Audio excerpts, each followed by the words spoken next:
Welcome to the Wisepreneurs podcast. I'm Nigel Rawlins. This is the podcast for experienced independent professionals building a sustainable practice on what they already know. You want to work independently, but independence requires consistent revenue, visible expertise, and a practice that sustains rather than exhausts. Most people get stuck in that gap. They want out, but haven't built the practice yet. As John Younger says in one of our earlier episodes, you can't sell knowledge anymore, but you can sell wisdom. We explore how decades of professional judgment, smart use of technology, and the right partnerships create real competitive advantages for professionals working on their own terms. Let's begin.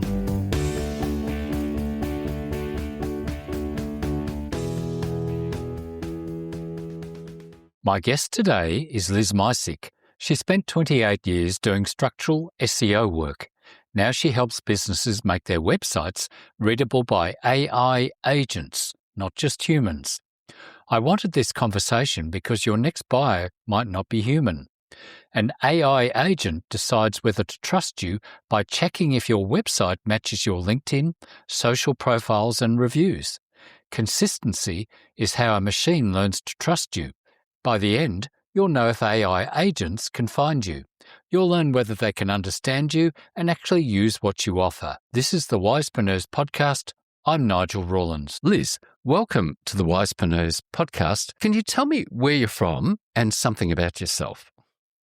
I live in central United States, right outside of Nashville, Tennessee now. But I deal with people from all over the world, so I consider myself a digital native, if you will. And I have been doing what I do for nearly 30 years now online, which is basically taking care of people's websites when the website itself is the problem. That's sort of been my niche and my specialty throughout all of those years. That means I've done an awful lot of platform migrations, domain moves from one place to another, helping companies break up websites, helping companies assemble websites from different companies. I've had a chance to touch just about every kind of website transformation you can have in that time. Now, this is interesting because basically since things went digital and started moving away from print, I've been building websites, but you're dealing with the structures. So we should explain to people what happens when you change structures. For example, when you shift a website to a new host, what can go wrong? What can't?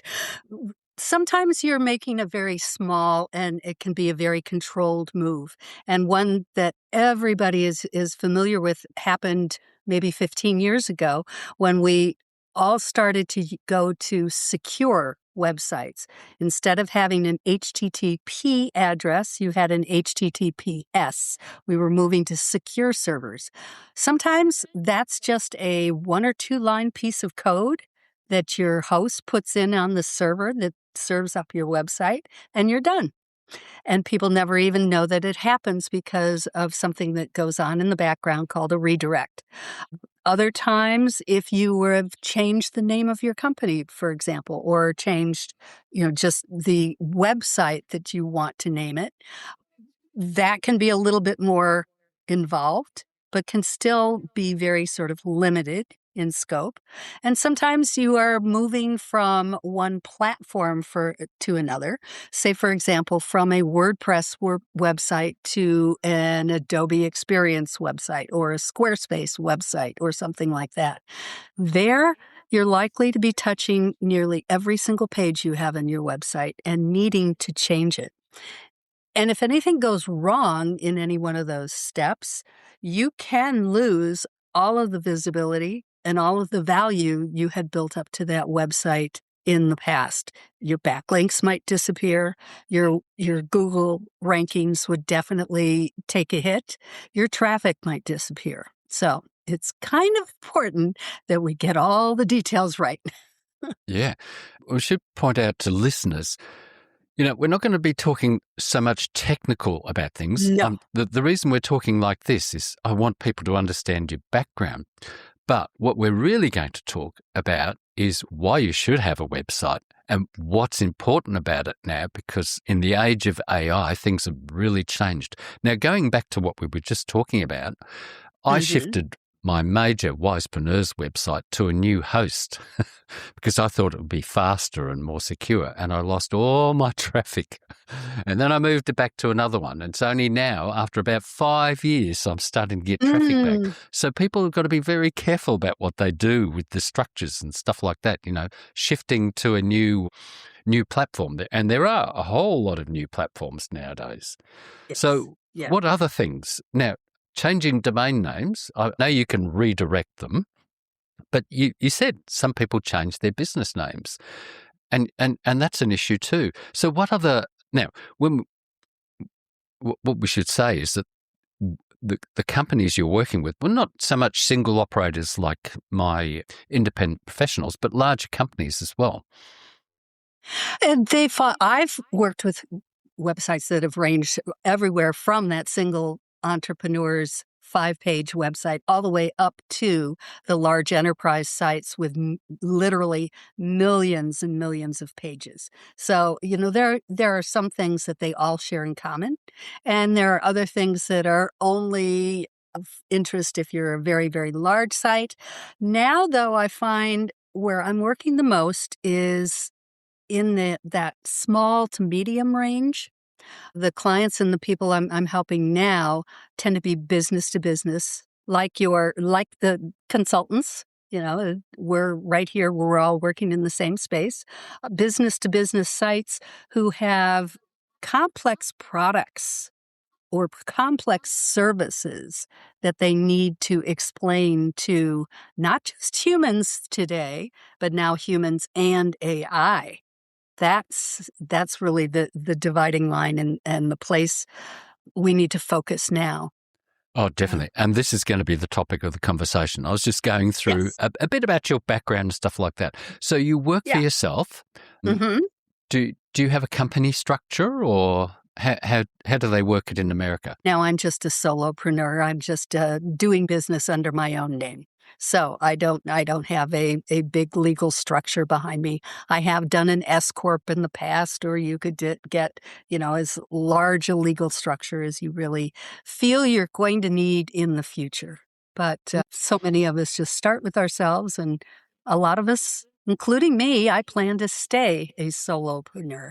And we were talking earlier too. You were saying, well, like me, you're turning my age this year. So we're allowed to talk about that? No? I'm 4 days older than dirt. That's what I tell people. Well, which is fantastic. So, and the reason you're continuing to work is you're enjoying your work. I love it. I absolutely am still so passionate about what I do. I mean, it was called SEO for decades. And now everybody's having a small fit trying to figure out what to call it in the new age. Is it SEO, AIO, AEO, GEO, whatever? It doesn't matter. It's an evolution to a whole new type of website. And I think it's going to be a larger revolution level event, and I want to be part of it. Yeah.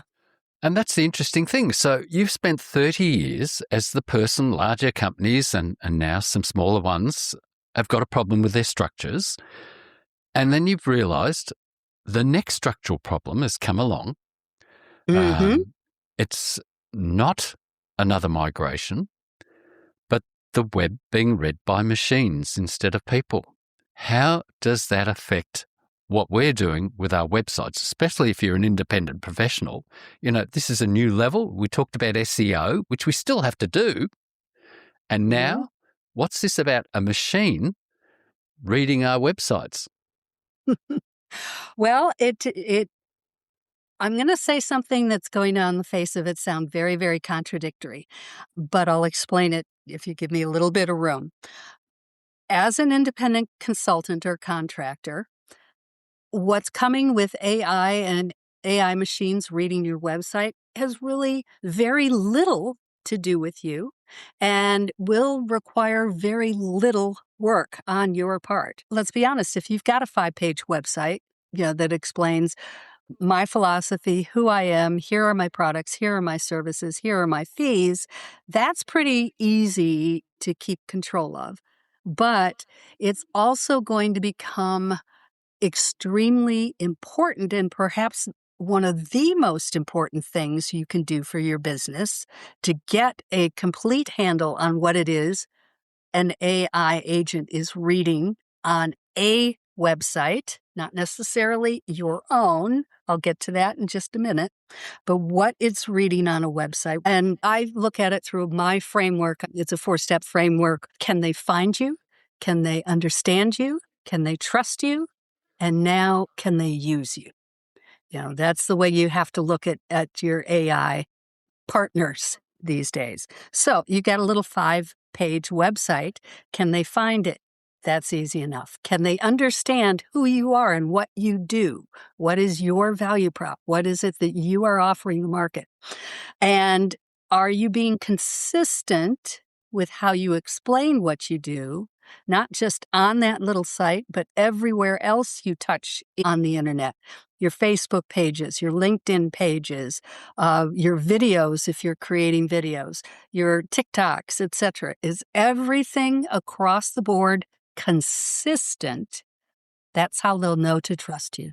So it's very small and a manageable job, but can be very, very large and will become one of the most important things you do, because one of the things you and I were talking about earlier, Nigel, is the fact, do you even need a website today? Well, that website, unlike your Facebook page, unlike your LinkedIn page or your YouTube page, that website is the one asset you own and you control completely, top to bottom. It's the one place where you can make any change you want, and it'll happen without having to ask or see if it fits somebody else's terms of service. So what we're going to find in the future is that the machines will turn to our websites as a single source of truth about you. And so that makes it the most important asset you've got. And you've got an AI signal score, which I'll talk about in a moment, which, yes, I ran through my website and it identified some very interesting things. So, you might say, okay, you've got a fairly accurate 5-page website, but until you ask what AI is seeing, it does open your eyes. Now, your test for a business is whether it's clear, complete, and consistent to an agent. So for us, solo consultant, what does clear, complete, and consistent actually look like on their site? And where should they start and what should they ignore? And then we can talk about that AI signal tool that I ran on my website. Well, maybe we should talk about that first, because it's the first and most important thing you can do is take a look at your website from the perspective of an AI agent. What is it that they see when they come to your website? And that's what the signal check does. It's a free tool that will just show you got to get in the weeds here for just a second. When you put your URL into the signal check, it will not just go and ask once, hey, ChatGPT, hey, Gemini, hey, Perplexity, what do you think of Wisepreneurs? It will ask them 3 separate times. And then what comes back to you, Nigel, when you looked at the results, was the aggregate of those 3 visits. Because we know that every time AI runs a query, it can be slightly different than the other queries. And there's a whole lot of technical stuff we don't need to get into that's behind that. But we want to get the aggregate view. We want to get the overall view of how they look at your website. Now, what did you get as a score for that, Nigel? Okay, my score, my AI signal score was plus 24, set at a solid foundation. ChatGPT, 1 fact, 0 vibes, plus 2. Perplexity, 14 facts, 0 vibes, plus 28. Claude, 0, 2 vibes, minus 4. Google Gemini, 0 vibes was 1. and -2 scores. So my total score was +24, which was really interesting. And when I read about it, it was very obviously ChatGPT, Claude, and Gemini. I don't know if they found any stuff. They found old stuff Yeah. that wasn't relevant. Perplexity obviously went straight to my site and checked it and found stuff.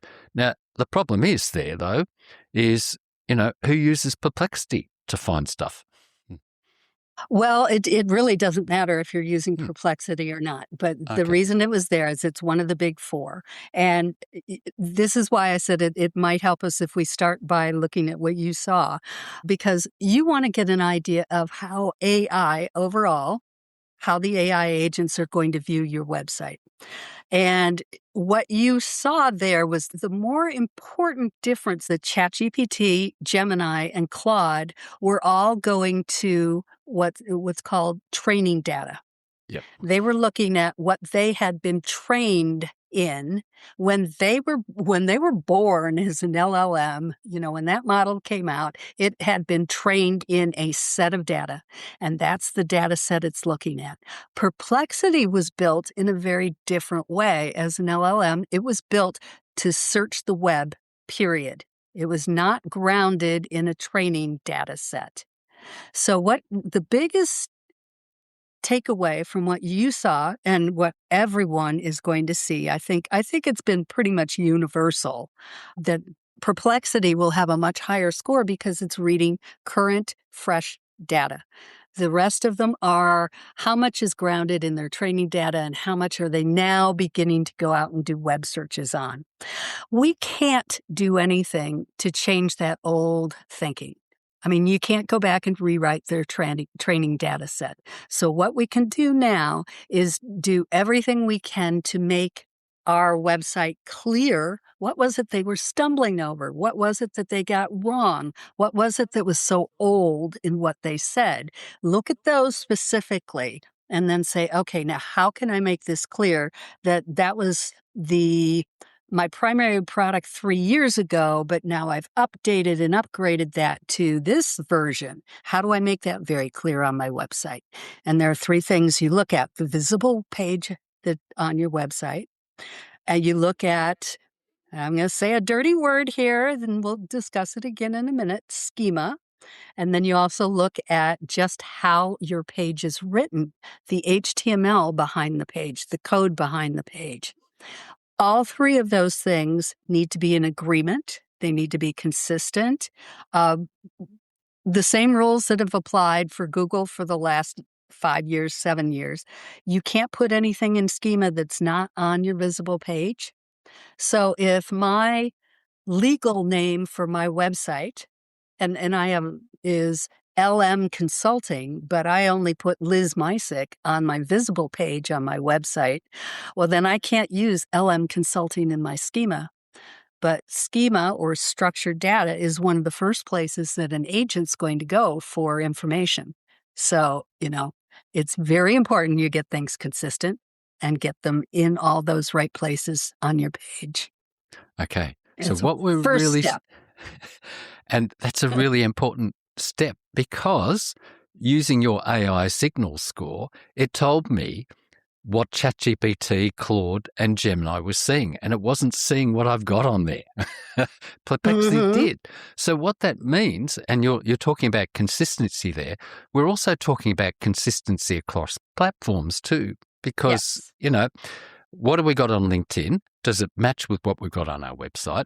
And I'm hoping people who are listening to this are suddenly getting what's going on here, is that there's Mhm. a lot more work to be done on your website for that consistency. Now, we should explain, schema is some code that's hidden behind, that's readable for, I guess, machines, Mhm. and it's not always Yes. added to websites. Is it a big thing with SEOs to add schema nowadays, or is it just an afterthought?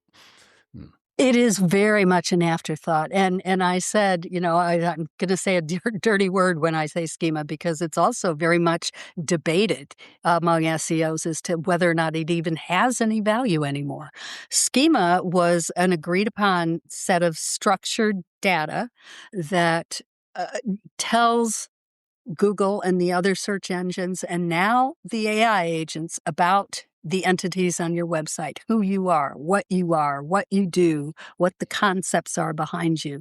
And it does it in a very structured language format. Now, that was used by SEOs to get what was called rich snippets or to get, little stars in their search result pages. Well, those have gone by the wayside, and the value of doing schema for those purposes is gone. But what we've found recently is that the LLMs, the AI agents, use schema for a very different reason. So your reason to use it today is not to rank in Google. It will not help you rank in Google, but it will help an AI understand who you are and what you're doing. It will help to bridge that gap between the old data set and what you're doing today. And right now, that's the best we can do. I saw a post, which I'm going to reply to on LinkedIn the other day, where somebody is, I've mentioned this probably before, there are some independent professionals who are turning over hundreds of thousands of dollars a year by themselves, running a one-person company. Some are turning over more. Now, they might have a few subcontractors and other people like that. But if they're not looking at their own website and not getting some help, because this involves work, making sure your SEO is correct. So in other words, you're identifying your site to search engines if somebody's searching for you or they want to check an article and I do look after about 18 websites for clients. Mm-hmm. They don't always get work from those websites, but they do add credibility. And the point you've just made about with the site audits is that, that consistency across the platforms and within the website and the SEO has become critically important because it's a trust factor, isn't it? It is. That is how an AI learns to trust you, is by being able to verify that what you said on page 7 over here matches what you said on the G2 review or the Yelp review or, your LinkedIn page. As long as things are matching and are consistent, then it'll say, okay, I can trust that piece of information. I can now say it's a fact. It's not just something I'm making up or inferring from what you are saying. But Nigel, I want to make one more point here. I started by saying if you've got a little 5-page website, doing this may not be all that crucial for you, but it may be very crucial for you. It's not only important just to prove who you are and as your single source of truth, but I think this is probably, as a consultant, one of the best opportunities you have for getting new business in the coming year. And that is, Nigel, you've got 16 websites. Don't put Wisepreneurs through signal check. Pick out one of your ideal clients there that you want to get a new engagement for, expand your engagement, or you just haven't done any business in a while and you want to see if you can rekindle that relationship. Put them through the signal check. And then no matter what kind of a consultant you are, match up and see how are they being reported on by the AI and how can you and your area of expertise, how can you help them achieve that? Whether you're an HR person, a bookkeeper, or, somebody in finance, your niche, your intelligence, your offer, plus that is going to be a great way to show them, hey, we need to work on this. Oh, I reckon that's a brilliant idea. But, I even do speed tests on some of the websites I look at and, beautifully designed websites. And they are slow as. Some of mine load less than a second because I thought that was normal, but it's not. So you can imagine if they're not looking at a fast-loading website, so that they're probably not looking at SEO. But one of the things, you've said there is that consistency across the platforms. I mean, the one that I picked up is I have been going 27 years. And some people must, yes. They must think 27 years. But is it 27 years on every platform? No, it wasn't. That's what we're talking about. You've got this written here. is it consistent there? And I know with one of my clients, the scope of my work isn't to that extent, but I've now looked at it and I'm saying I'm going to have to talk to this client and say, look, you are not consistent here, in 4 places, mind you, probably 5. Great. Yes. And yes. I've built 2 websites for this person, one for a Melbourne site and one for a Geelong site, which is close to where I am. But it's all those other platforms are not consistent. Even qualifications are listed differently. And that's what we're talking about. And I mentioned before about some of these $1 million consultants who don't have time to do this. They're not aware of these lack of consistencies. And they might be writing an article. For example, at the moment, I'm looking at my LinkedIn articles. I'm posting to some of my more popular ones, and I'm going through, is my little tagline there consistent, or have I changed it? Little things like that. Well, there are little things and then there are big things. In my audit, the audit that I offer to people, I have 40 different checkpoints like that I go through. 40. Page load speed is one, content shift is another. Do you have JavaScript? Have you put your product specs into a PDF? An AI agent can't read a PDF. Therefore, they don't know what your product is. They don't understand it. So, I mean, it's an accumulation of a lot of these different things. And I don't want to sound too self-serving here, but that's one of the things my audit does, is it provides a larger company or an older company a great place to start, because you're not going to check one thing today and, I thought about something else next week, and, I thought about something else a month from now. Let's find them all, let's surface them all, and then we can deal with it and fix it. And that's the point about Yep. your experience. You know what's important, and you Yes. can make that list, and that's what they're paying for. It might Exactly. be an automatic process or something, but as they say, it's that 27 or I think 28 years of your knowledge. You know what's important, and it goes way back. I know when we first started coding websites, we put hit counters on the websites. That was a big thing. Well, you know what you remember what we called them a few years later? How idiots track success. Yes. Yeah. The old websites had a little hit counter down the bottom, and we were so proud if we got all these hits. And SEO in those days was really terrible. You hid words on the page so that it would be picked up by things. It doesn't work. But that's the point. When you say you've got Nigel, do you know they're coming back and doing that again? They are. It's what's old is new again with this new AI revolution. You've got sites today that are doing the same thing. They're putting white keywords on a white background. They're building listicle articles and saying, who's the best at this? And putting their own site at the top and rating their own site. I mean, So we are dealing with that wild, wild west again. Well, we talk about white hat SEO and black hat. That's the black hat stuff. And but that's where the trust comes back too, that you are going to do legitimate things, because if you're doing the black hat stuff, Google can just wipe you out. So the next point is, and this is where it's going to get interesting, your next buyer might not be human.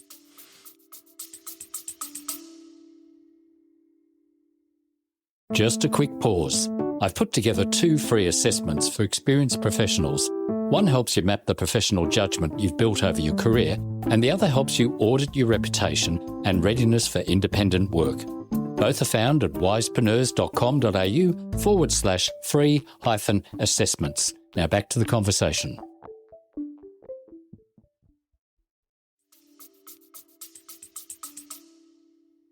Your next buyer is already changing. Nigel, I don't think you saw it on my website because it's brand new. I just had a whole lot of fun creating a brand new little 1-minute video for my About page. And I illustrated this by turning myself into a robot in the middle of that video, and then turning myself back to myself. Right now, today, it's not tomorrow, it is right now, today. Think about it. If you type a query into a chat box and you're asking for, what flights are available from Nashville to Tampa, Florida next week or something. And you're saying, I want to plan a vacation, go build me an itinerary or something. AI is going to that website, not me. They are the ones going and saying, okay, here are the 3 best flights that I found. Here are the 3 best hotels that I found. Here is, 3 things to do on Tuesday. Well, you don't even know what sites it went to. So it's already there. It's already happening to that extent. They're reading. Now, in the end of February, Cloudflare started it by allowing people to toggle a switch on their website as to whether or not they wanted to have a second website built in Markdown that an agent could read. I think I mentioned earlier, if you put your specs into a PDF, an agent cannot read that. So you're going to have to deal with this. Unless your site is totally informational and you don't ask anybody to do anything, you are going to have to become findable, understandable, trustable, so that you can be used. You are going to have to go one step further, and you're going to have to make sure that your contact forms, we talked about this a little earlier, is not built in JavaScript and does not have a CAPTCHA that an AI agent cannot fill out. Because that agent who's coming back to me today and saying, okay, here are these 3 best hotels. Do you want me to go and book one for you? That's the follow-up question you get in AI today. Do you want me to go and book it? Well, if on your website he can't book it because that form is not written in the right language, you've lost the business. So it's kind of a, yes, we must take care of these. It's not sexy, it's not fun, but we got to do it. And that's the interesting thing. For example, a consultant who might only have 2 or 3 engagements a year and fairly long ones, because, if they're an independent consultant, they can only do so much, and hopefully they charge enough to make a good living from it.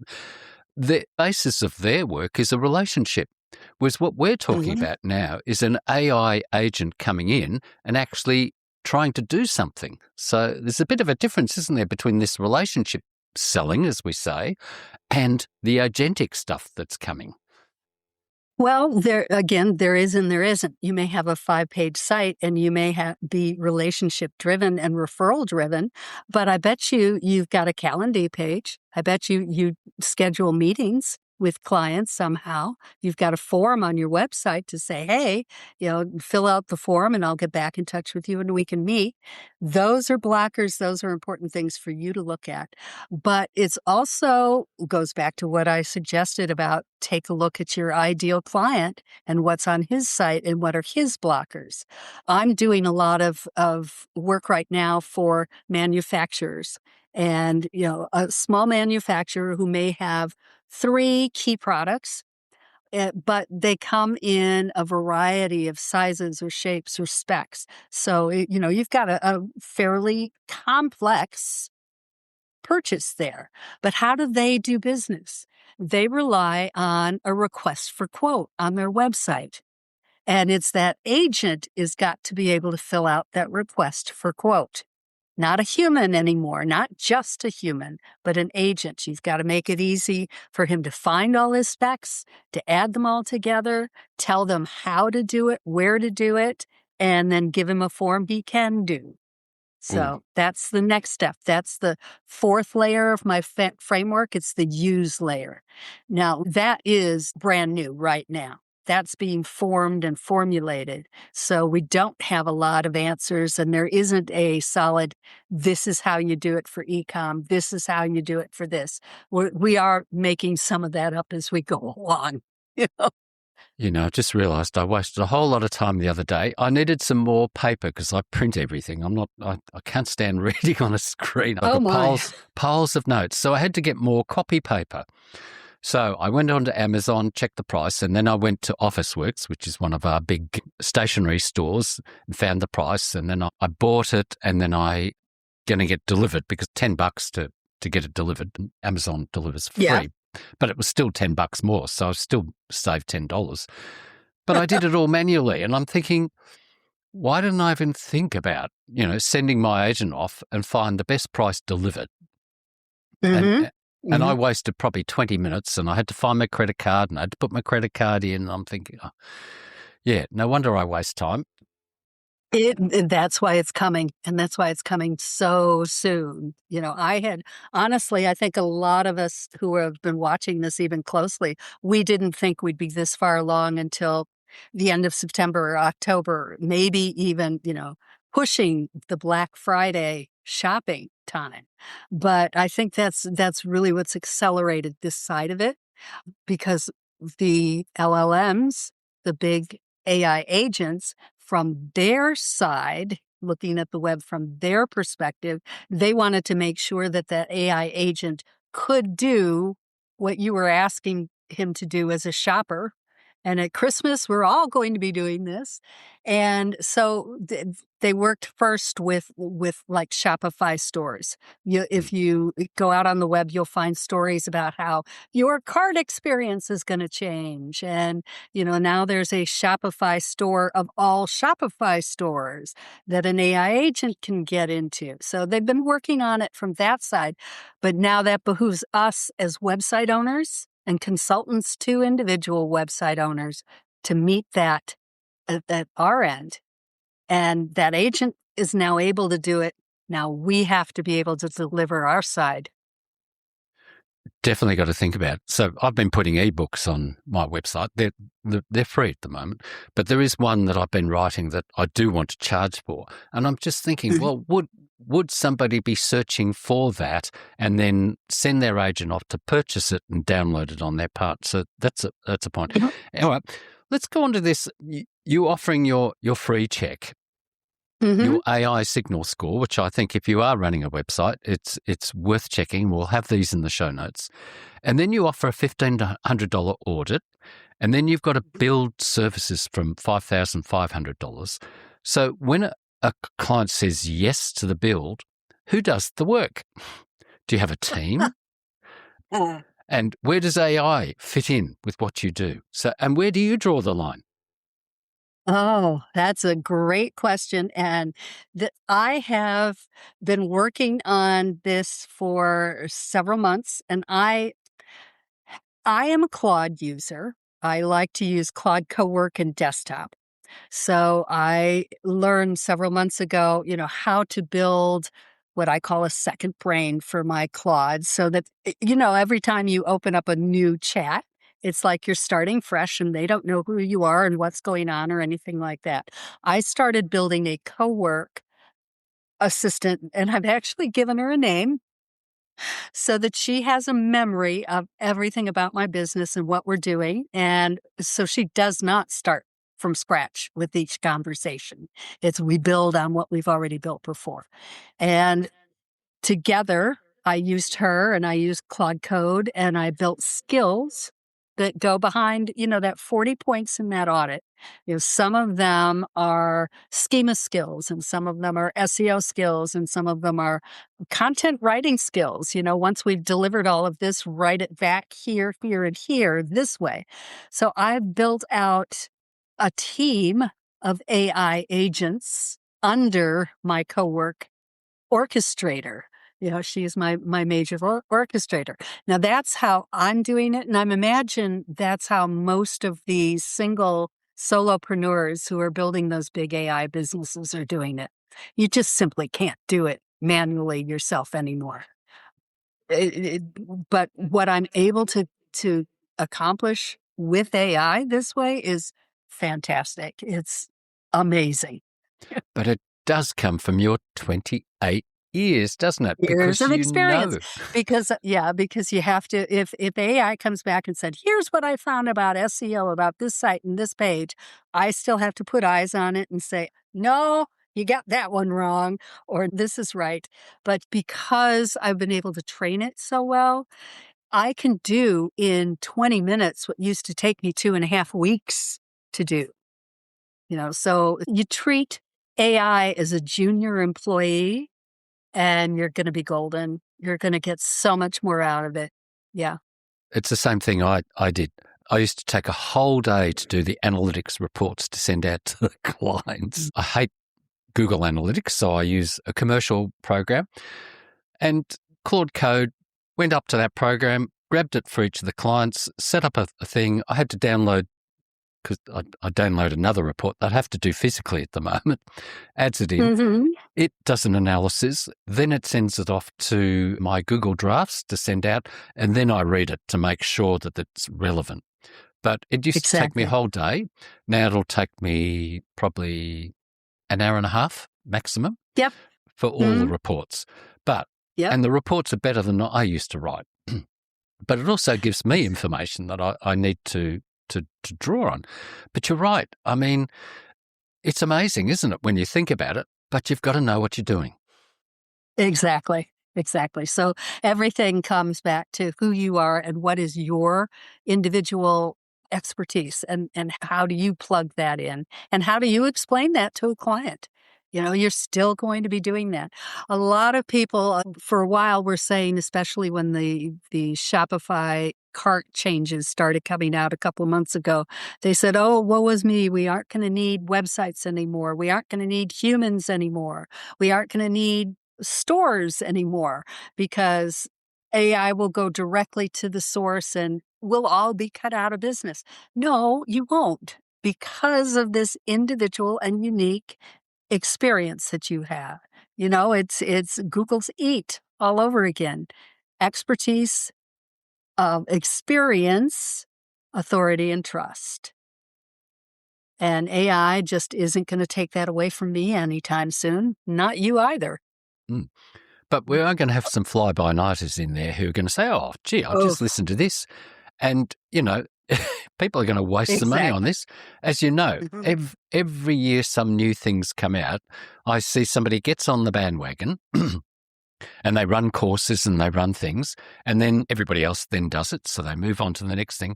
And it's like the relational databases. Like I use Obsidian for my second brain, and my Claude talks. That's where all my skills are kept.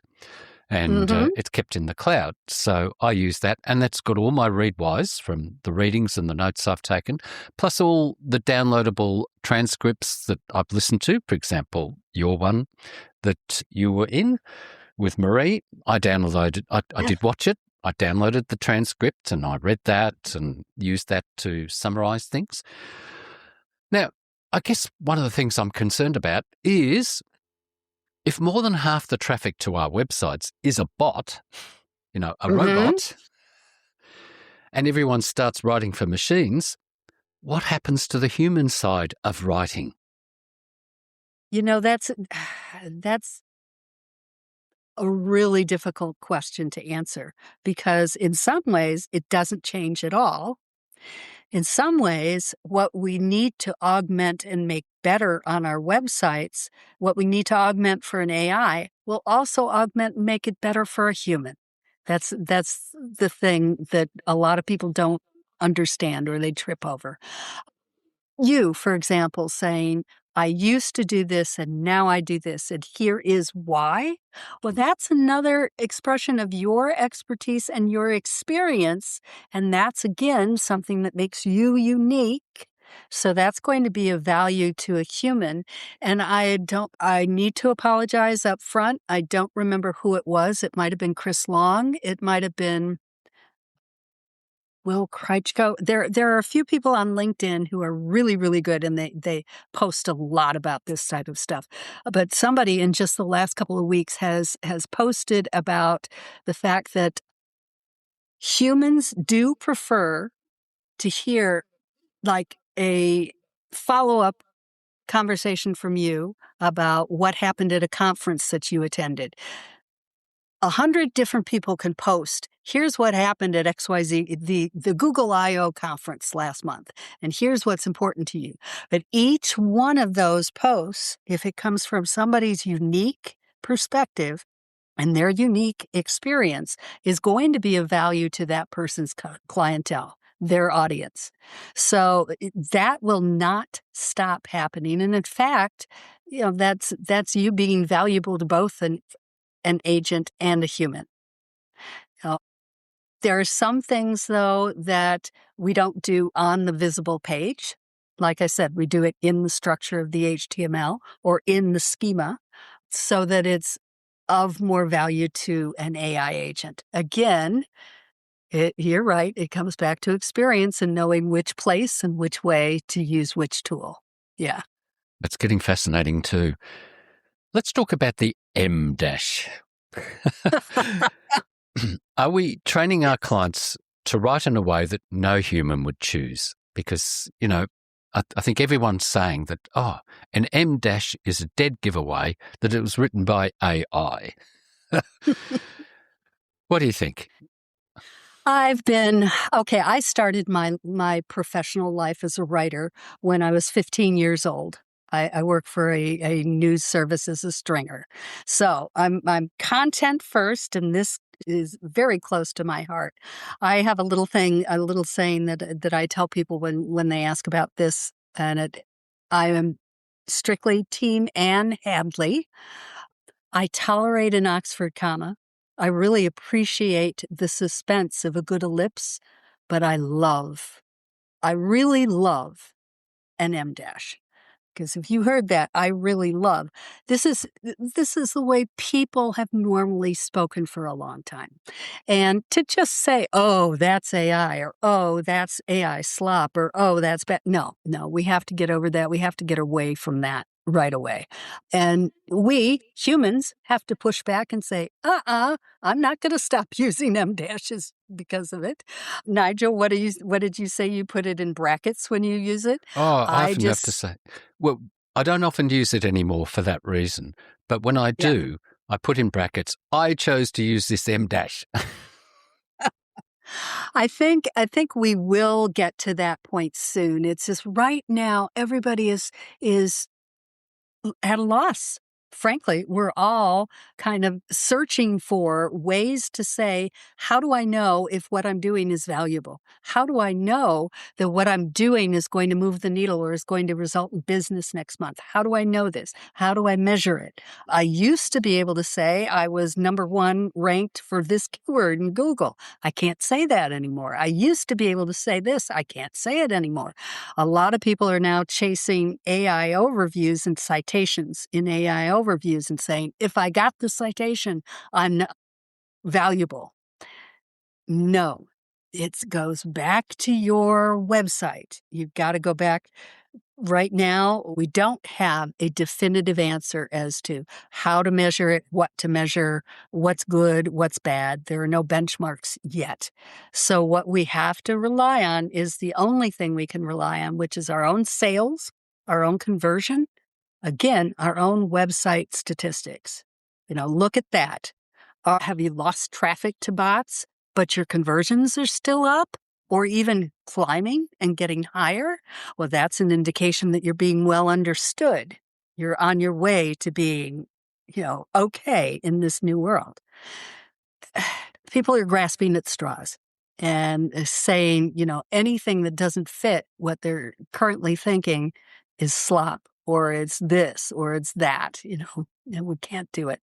We've just got to be patient, fix what we can fix, pay attention to what counts in our business, and move in that direction. And I hope what people are hearing is experience, okay? Because this is really important. This is not something you can do in a day or a year. We're often talking here maybe a couple of years' work, maybe going back through some of those older articles if you've been writing a blog and rewriting them or deleting them. And Claude helps with that. I've sent Claude through mine and said, pick up which ones should be combined. And it tells me, this is really old and, and what I used to write 5 years ago is not relevant anymore. And it's certainly not relevant to Google or AI. So Liz, is there anything else you think we need to mention here? Because I think we've covered it pretty well. I think if we went too much further, people would get a little overwhelmed and start thinking again, "Oh my gosh, where do I start? What do I do?" No, I think we've covered it pretty well, Nigel. So, Liz, where should they start with your website and contact you? LinkedIn is fine, but also my website. Start with a signal check on lizmicik.com. I think we can put that in the notes. Yep. Do a signal check on your site and then run one for your ideal client or the person you want to do business with next month. See where you stand and start to work on it from there. Just, start chipping away at things. Mm-hmm. Thank you, Liz, for joining me. It's been fantastic. Oh, thank you, Nigel. I always have fun talking about this stuff. I could go for hours. Where do I turn it off? Can't find where it... Oh, I know what's happened. It's probably hidden on the corner there where I can't see it. There it is. Thanks for listening. If today's conversation resonated, 2 things are worth checking out. The free assessments at wisepreneurs.com.au/free-assessments. They'll help you get clear on what your experience is actually worth and where to focus on next. And sign up for the Wisepreneurs newsletter. Practical ideas for building a practice on your own terms. Every Tuesday. Sign up at wisepreneurs.com.au/newsletter. I'm Nigel Rawlins. See you next time.